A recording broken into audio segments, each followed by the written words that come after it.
Hey, everybody, it's Scott Steen with winnersandwhiners.com coming to you with Today in Sports Betting Part 2. This is going to be the college edition as we've got college football once again. Scott, it was kind of a dry day yesterday. We had no football on Wednesday. I didn't care for it. I'm gonna blame the Mac. When in doubt, blame the Mac. Why would you not just play all your games during the week if you're the Mac? I don't understand. You should. Nobody's going to watch your games anyway. I don't think most of your games are even on TV for all these. I know the Buffalo-Kent State game where you almost had the Patterson record was on CBS Sports. At least for me it was. But I know a decent amount of people might not get CBS Sports. So put it on ESPN on a Wednesday. I'm sure you'll be thrilled about it. Yeah, it doesn't seem that hard. Hey, Scott, I've been meaning to ask you about this. We talk a little bit about we've been talking about BYU, of course, before last week, and we talked about Cincinnati.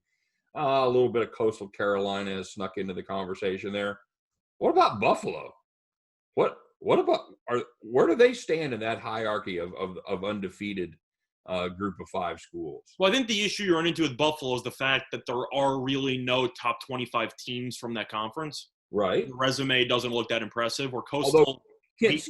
Kent State was a good team. No, they were. I'm just saying that if you go by the ranked team perspective, Coastal did beat Lafayette, who was ranked. They're going to have to play them again. They beat BYU. Meanwhile, BYU, if you look at who they've played. I'm not I'm saying I don't think BYU has really played anybody. No, that's exactly Coastal right. has. BYU really hasn't. They played one team and they lost to them. Well, they beat Boise, but Boise was also on a third-string quarterback.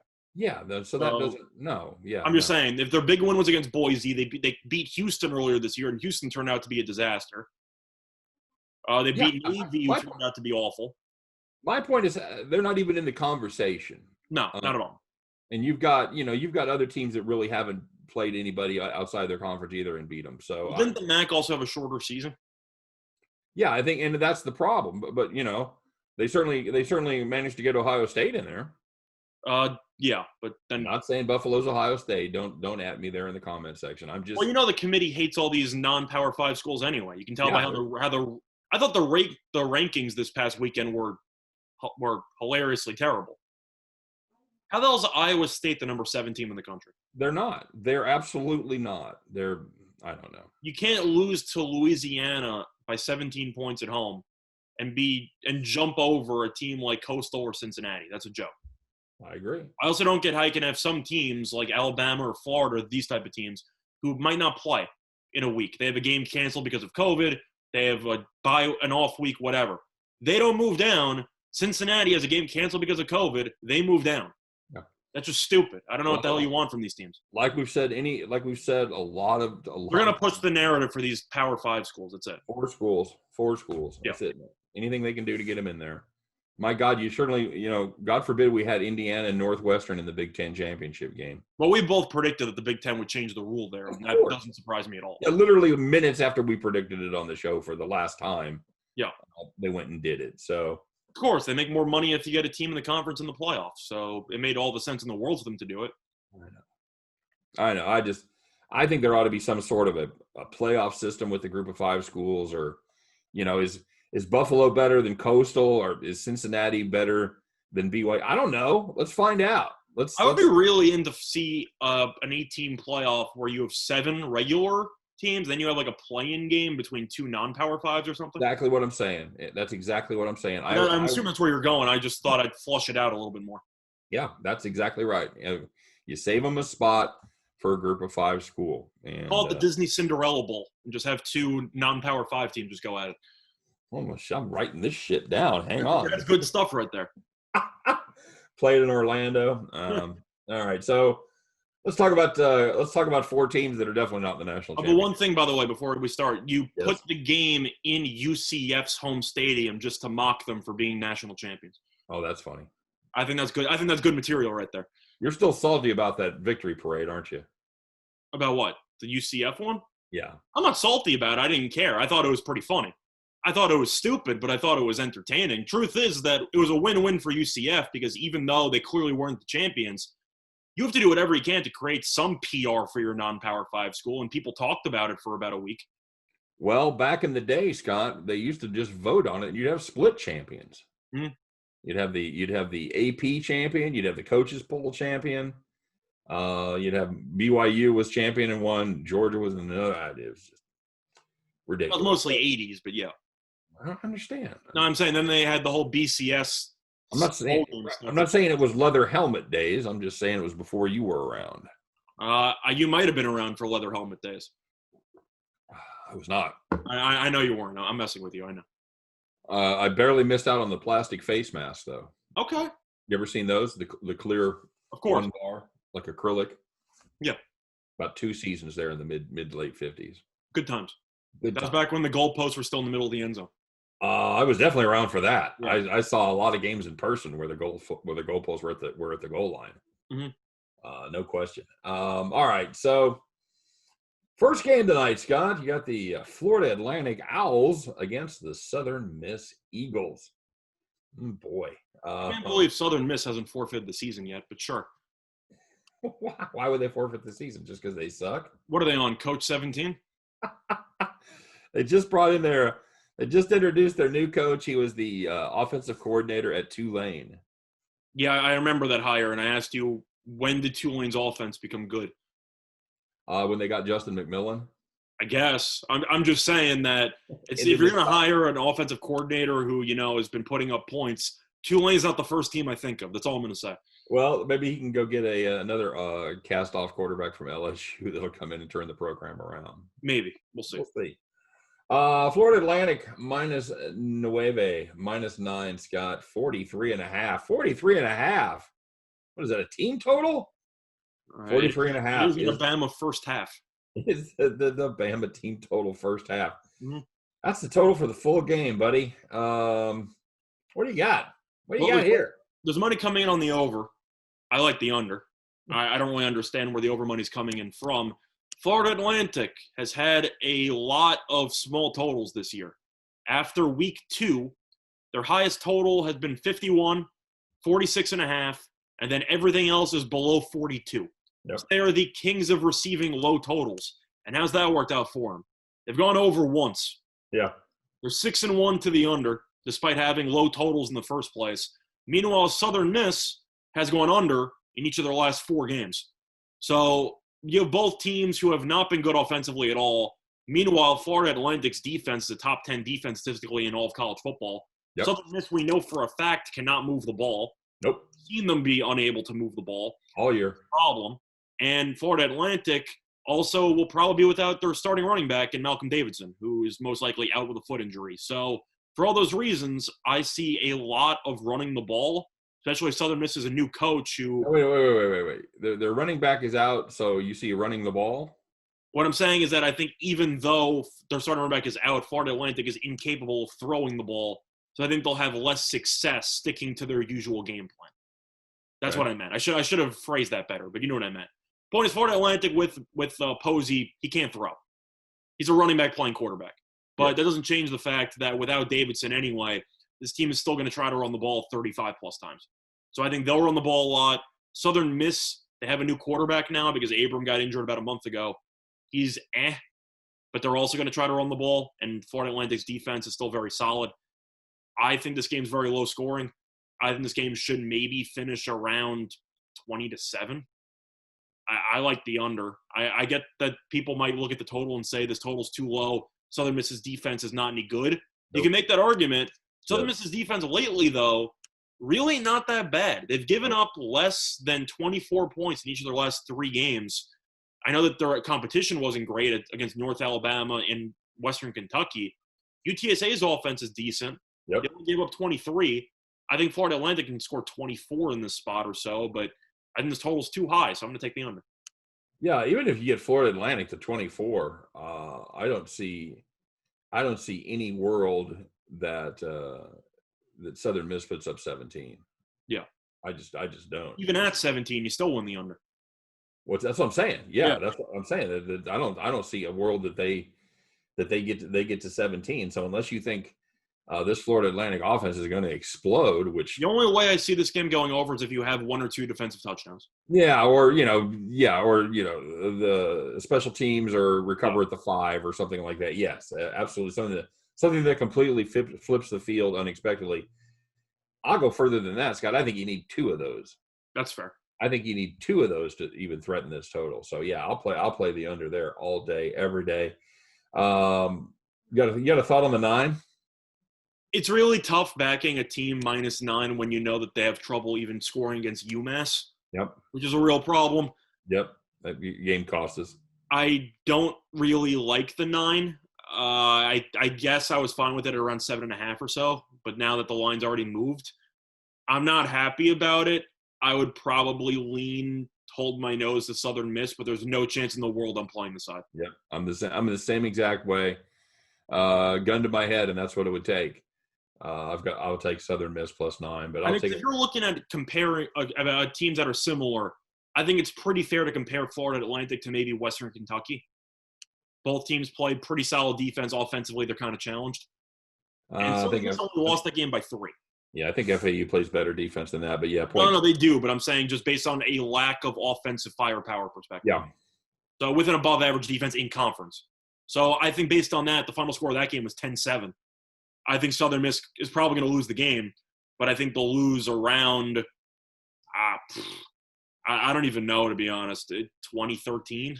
Yeah, if you're looking for a offensive explosion with 2 teams going up and down the field scoring a ton of points, my best advice to you would be to turn on some sitcoms tonight, go to bed, wake up tomorrow because you'll have a few tomorrow night. Or wait for the late game that might have more points, but maybe. Although that's we'll talk about that in a second, but we'll get into that one. So all I know is that at -9, I need a team that I know for a fact can score 28 points, and I don't think Atlantic can score 28 points. Yeah, in one game. Yeah, in one game, not in a month. Yeah, I agree. So I'm going to lean under. I feel better about the under than the side, but there's no way I'm touching the side. No way. I'm big fan of the under there as well. Even 43.5, don't care. Okay, the 7:00 game, the late game. It starts half an hour later. So, like you said, you only have to watch that Florida Atlanta game for half an hour. So that's good. That's the plus. Pittsburgh and Georgia Tech, Scott.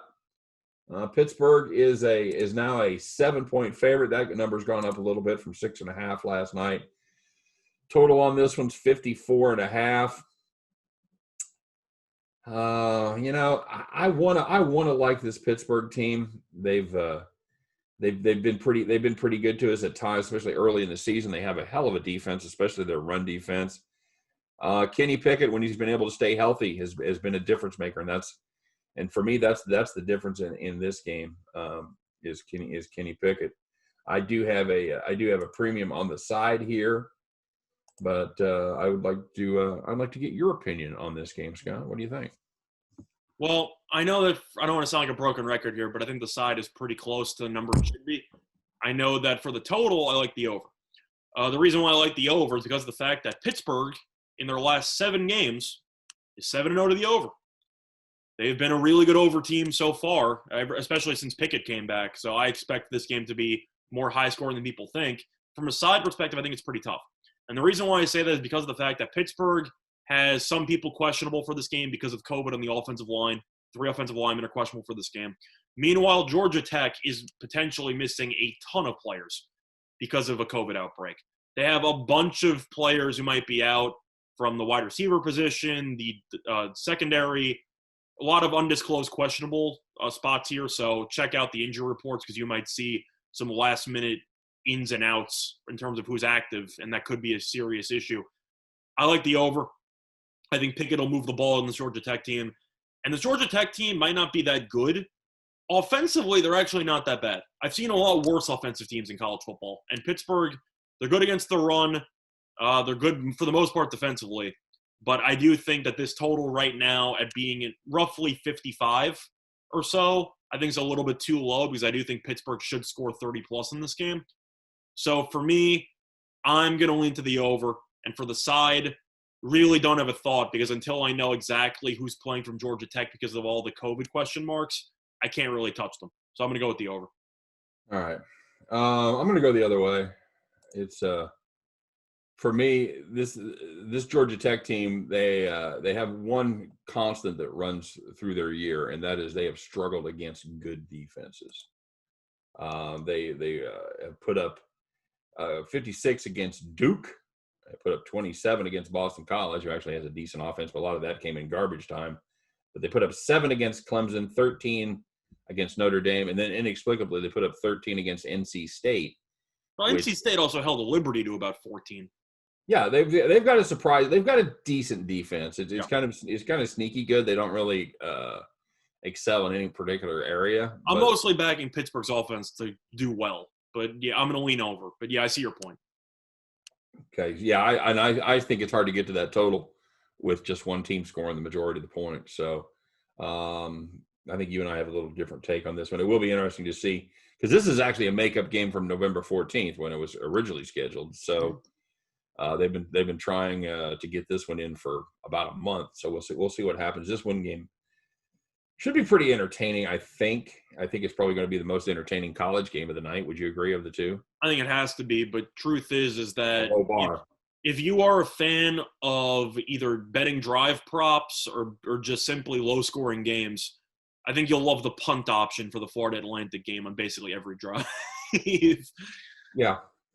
This is it. The thing is that all 3 games tonight in football, I'm not exactly interested in from a watching perspective because I don't think that anything's really eye candy. You look at the Florida Atlantic game, I know their defense is good. They're borderline unwatchable. If you just want to watch like college football for points, they're a terrible team to watch. Now, if you want to watch this game, maybe. If you think Pittsburgh's going to blow them out, this game might get ugly after about a half. Then you have the Patriots-Rams game, and I think the Patriots are one of the most boring teams in all of football. So it's really just not a great visual for all the football games, but hopefully the games are at least close and entertaining. You know, I'm Scott, I'm a different generation than you are, and I don't mind watching defensive battles. I don't mind watching 1-0 baseball games. I don't mind playing unders. Everybody's, I hate to play unders. I'll rephrase. I'm fine with defensive battles as long as the offense doesn't look like a chicken without a head. And I feel like the issue you run into with some of these games, whether it's going to be – We've got some headless chickens tonight, brother. That's what I'm saying. With Southern Miss and I mean, that game, I know the defenses, or at least Florida Atlantic's defense is pretty good. You have to expect at least 5 dumb offensive plays by Southern Miss where you're going, what the hell are they thinking? Is there a prop on that? Dumb plays over under 4.5? I would take the over. I don't think that's available, but I think you'll agree with me on that. I don't think that's available. Yes, I don't think it is. You're going to see a quarterback running around, chucking into triple coverage, and it's going to be like, what are we doing here? Who's the one that threw the one that threw the spinning backward pass a couple of weeks ago when they were trying to get out of a sack? I mean, Brock Purdy. What's that? It was Brock Purdy from Iowa. Yeah, it was. You're right. Iowa State. That's the quarterback of the number 7 team in the country. Yeah, the numbers. That was all time. It wasn't as bad as the. You see the NC State one against Syracuse about a week ago? Refresh me. The guy tried to get out of a safety and he chucked the ball backwards through the back of the end zone. Oh yeah. He was being spun around and he chucked it through the back of the end zone by about 20 yards. Yeah, I did see that. And you have a lot of really, really fun quarterback play. How about did you see the Army attempted kickoff return? Of course, the pick 6 kickoff return, my favorite. The kickoff 6, yeah. The kick 6, I guess, or whatever you want to call it. I don't even know. Oh, good times. A lot of interesting play calls there you've seen in college or plays, and I think you might see a couple of not top 10 worthy plays by Southern Miss tonight. That's very possible. All right, guys, that's our take on the college football games tonight. We're anxious to see what you guys are playing. We would like to see if you agree with us, if you disagree with us, and then on the last game, are you with me? Are you with Scott?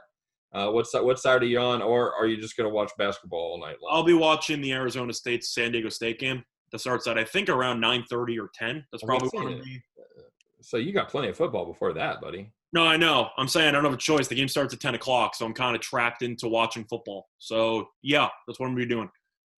All right. Well, as always, we appreciate you guys watching. If you would be so kind to take a minute to give us the thumbs up for this video, we appreciate it. If you haven't done so already, we also appreciate it if you consider subscribing to our channel along with about 10,000 of your closest friends. One of the coolest capping communities anywhere on the internet. So make sure you check that out as well. If you want deeper dives into not just these games, but every game going on in America every single day, winnersandwhiners.com. That's your one-stop shop for all your handicapping needs.